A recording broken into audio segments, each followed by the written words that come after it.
आनुवंशिकी, जो कि पिछले कई दिनों से चल रहा है। इस लेक्चर में बात करेंगे उत्परिवर्तन की।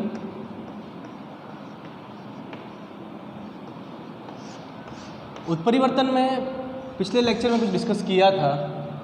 उत्परिवर्तन के प्रकार, जीन उत्परिवर्तन,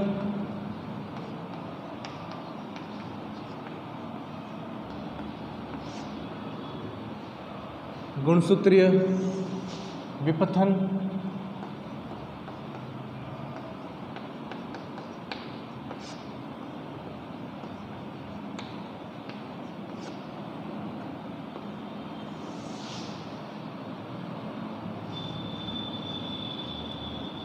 संख्यात्मक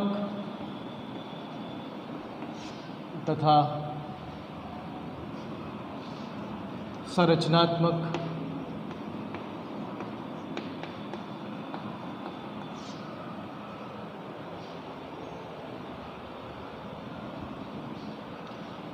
जीन उत्परिवर्तन भी दो प्रकार के थे, बिंदु उत्परिवर्तन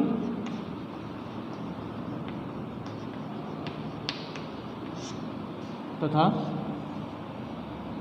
फ्रेम शिफ्ट।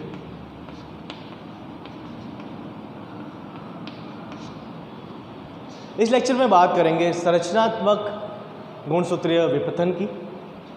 संरचनात्मक गुणसूत्रीय विपथन के जो प्रकार हैं, ये कुछ 4 प्रकार के मिलते हैं।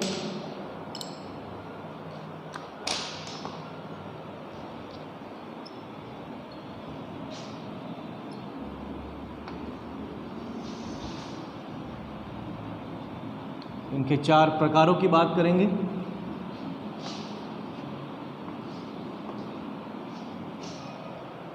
सबसे पहले deletion, duplication, inversion and translocation. तो यहाँ पर डिलीशन या विलोपन, दूसरा डुप्लीकेशन द्विगुणन, तीसरा इन्वर्जन प्रतिलोमन,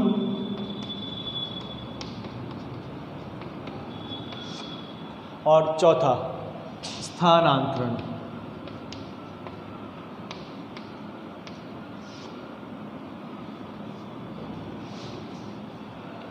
तो यहाँ पर कुछ इस तरह से ये 4 प्रकार हैं जिनकी बात यहाँ करेंगे। इससे पहले मैं एक गुणसूत्र ले लेता हूँ, आइडियल गुणसूत्र, जिसको लेकर यहाँ बात करेंगे। तो एक आइडियल गुणसूत्र अगर मैं लेता हूँ तो मैं इसको ले लेता हूँ।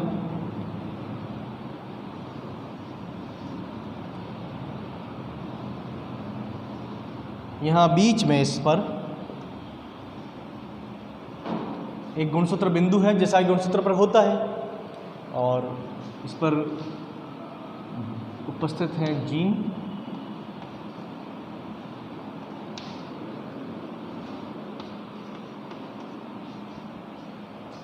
तो मैं आइडियल इसको ले रहा हूँ और इसको लेकर मैं बाकी सबकी बात करूँगा। तो इसी में अगर विलोपन हो रहा है, डिलीशन, विलोपन यानी डिलीशन, डिलीट हो रहा है, तो जब इसमें डिलीशन होगा तो कंडीशन कुछ ऐसी हो जाएगी।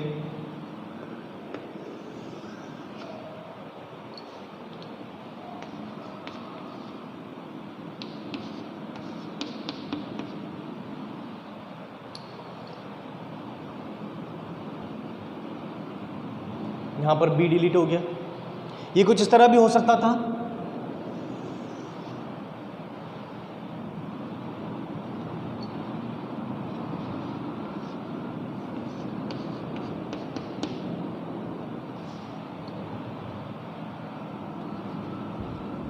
तो सिंपल सी बात यह है कि यहाँ पर बीच में से भी कोई डिलीट हो सकता है और साइड में से, कॉर्नर पे से भी कोई डिलीट हो सकता है। एक से ज़्यादा भी डिलीट हो सकते हैं यहाँ पर। तो ये विलोपन है, मैंने इसको रेफरेंस लेकर इसका किया है। तो सिंपल सा एक संरचनात्मक गुणसूत्रीय विपथन है। दूसरी बात करते हैं द्विगुणन की। द्विगुणन में कॉपी बन रही है डुप्लीकेशन, इसको इंग्लिश में डुप्लीकेशन बोलते हैं। इंग्लिश में याद रखना ईजी है। डिलीशन यानी डिलीट, डुप्लीकेशन यानी डुप्लीकेट होना, इन्वर्जन यानी घूम जाना, ट्रांसलोकेशन या स्थानांतरण कहीं और चले जाना। तो यहाँ पर द्विगुणन की बात करते हैं। द्विगुणन में इसी को रेफरेंस लेके बात कर रहा हूँ। यहाँ पर कुछ इस तरह की स्थिति मिलेगी।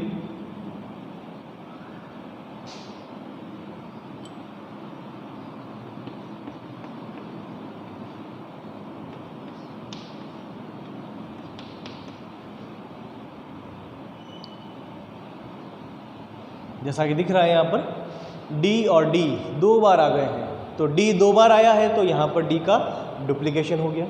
तो किसी भी जीन का डुप्लीकेशन हो सकता है, गुणसूत्र किसी भी भाग का डुप्लीकेशन हो सकता है। अब बात करेंगे प्रतिलोमन की।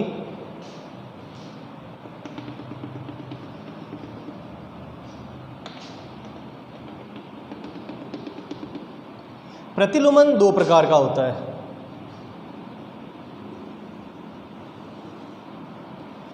इसके 2 प्रकार होंगे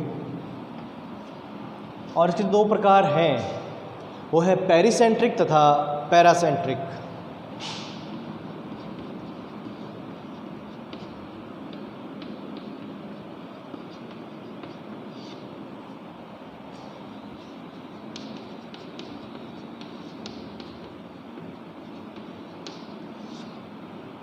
तो यहाँ पर पेरिसेंट्रिक तथा पैरासेंट्रिक, ये 2 प्रकार के यहाँ पर प्रतिलोमन देखने को मिलेंगे। पेरिसेंट्रिक जिसमें सेंट्रोमियर या गुणसूत्रीय बिंदु शामिल होगा, और पैरासेंट्रिक जिसमें गुणसूत्रीय बिंदु शामिल नहीं होगा। तो प्रतिलोमन एक्चुअली घूम जाएगा, ये अपना 180 डिग्री पर घूम जाते हैं कुछ इस तरह से। जैसे ये है, इसी को लेकर बात करें तो ये रोटेट हो गया, सीधा था बिल्कुल और वो रोटेट हो गया। तो यहाँ पर ये जब रोटेट होगा तो A B C D E F और यहाँ पर ये गुणसूत्र बिंदु, जब ये सीधा होगा तो कुछ इस तरह से होगा। ये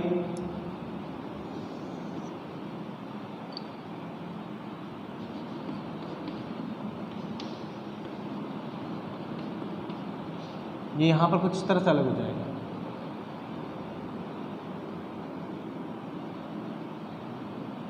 इस तरह से तो 180 डिग्री पे घूम जाएगा ये, और यहाँ पर डी और सी की जो पोजीशन है वो चेंज जाएगी, और यहाँ बीच में सेंट्रोमियर शामिल है इसमें, इसीलिए इसको पेरिसेंट्रिक कह रहे हैं। पैरासेंट्रिक जहाँ पर ये शामिल नहीं होगा तो कंडीशन कुछ इस तरह की होगी। मैं इसको फिर से बनाता हूँ, इसी की बात कर रहे हैं। इसको मैं कुछ अगर लंबा करूँ, ई एफ के बाद में जी एच भी आ सकते हैं, तो मैं थोड़ा लंबा करता हूँ इस बार इसको।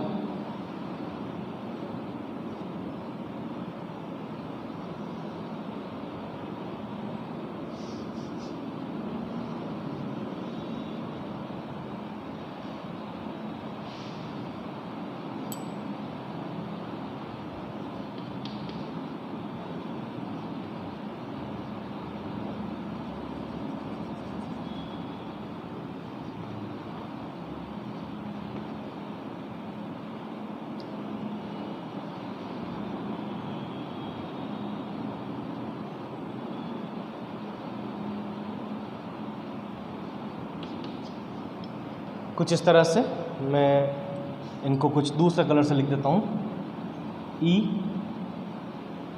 And F. तो यहाँ पर ई तथा एफ आया है, इसको हटाते हैं यहाँ से।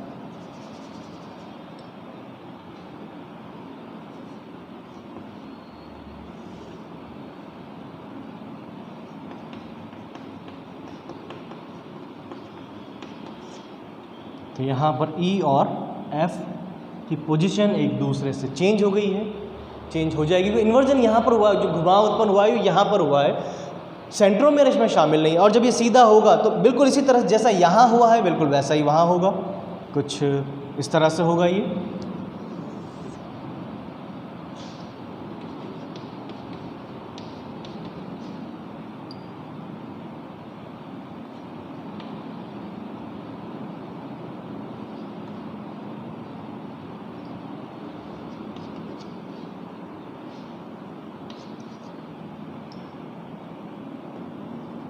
तो यहाँ इसमें सेंट्रोमियर शामिल नहीं है, इसलिए इसको पैरासेंट्रिक कहेंगे। तो ये पैरासेंट्रिक प्रकार का प्रतिलोमन था, ये पेरिसेंट्रिक प्रकार का प्रतिलोमन था। तो प्रतिलोमन के बाद अब बात करेंगे स्थानांतरण की। यहाँ पर अब हमें 2 गुणसूत्र लेने होंगे। तो मैं ABCDEF GH के साथ 1 2 3 4 लेता हूँ। तो मैंने एक लिया है इसको,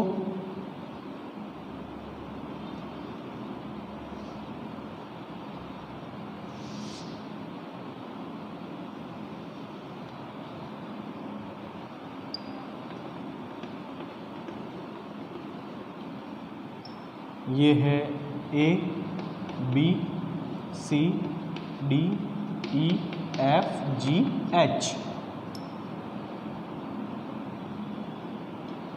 दूसरा मैंने लिया है इसे,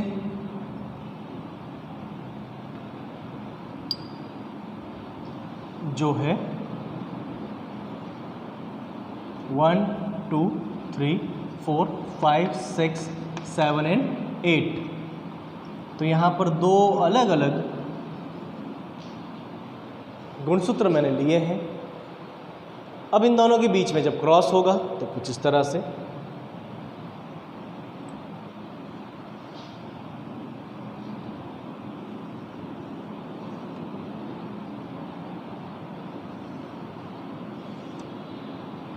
कंडीशन कुछ ही आ जाएगी। 1 2 3 4 5 6 7 8।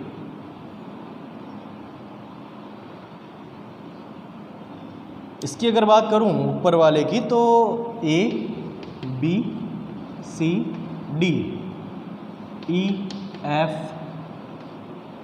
G H दोनों के गुणसूत्र बिंदु इनके पास ही हैं। और जब ये एक दूसरे से सेपरेट होंगे, एक दूसरे से जब ये अलग होंगे तो स्थिति कुछ ऐसी होगी।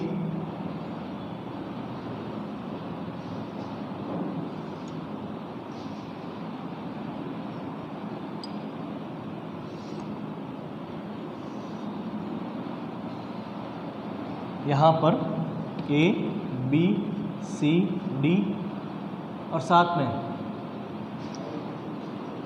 5 6 7 8 5 6 7 8 यहाँ पर 1 2 3 4 और उसके साथ में मिलेगा E F G H। तो कंडीशन कुछ इस तरह की यहाँ मिलेगी। इनके गुणसूत्र बिंदु इन्हीं के पास हैं तो वहीं रहने देते हैं इन्हें, इसका यहाँ और इसका यहाँ पर। अभी हुआ क्या है, एक्सचेंज हो गए। तो ये तो सिंपल क्रॉसिंग ओवर है जैसा पहले पढ़ा था। लेकिन क्रॉसिंग ओवर और इसमें डिफरेंस है। क्रॉसिंग ओवर होमोलोगस क्रोमोसोम में होता है और समजात गुणसूत्र में होता है और नॉन सिस्टर क्रोमेटिड में होता है। ये जो क्रॉसिंग ओवर हो रहा है, ये क्रॉसिंग ओवर नहीं है, ये म्यूटेशन है, उत्परिवर्तन है। और ये हो रहा है सिस्टर क्रोमेटिड के अंदर। तो सिस्टर क्रोमेटिड में अगर क्रॉसिंग ओवर जैसी घटना होती है तो उसे स्थानांतरण प्रकार का संरचनात्मक गुणसूत्र विपतन कहेंगे। तो इस प्रकार से यहाँ पर आज इस लेक्चर में गुणसूत्र विपतन में संरचनात्मक की बात की है, जिसमें विलोपन, द्विगुणन, प्रतिलोमन तथा स्थानांतरण पढ़ा। नेक्स्ट लेक्चर में बात करेंगे संख्यात्मक गुणसूत्र विपतन की।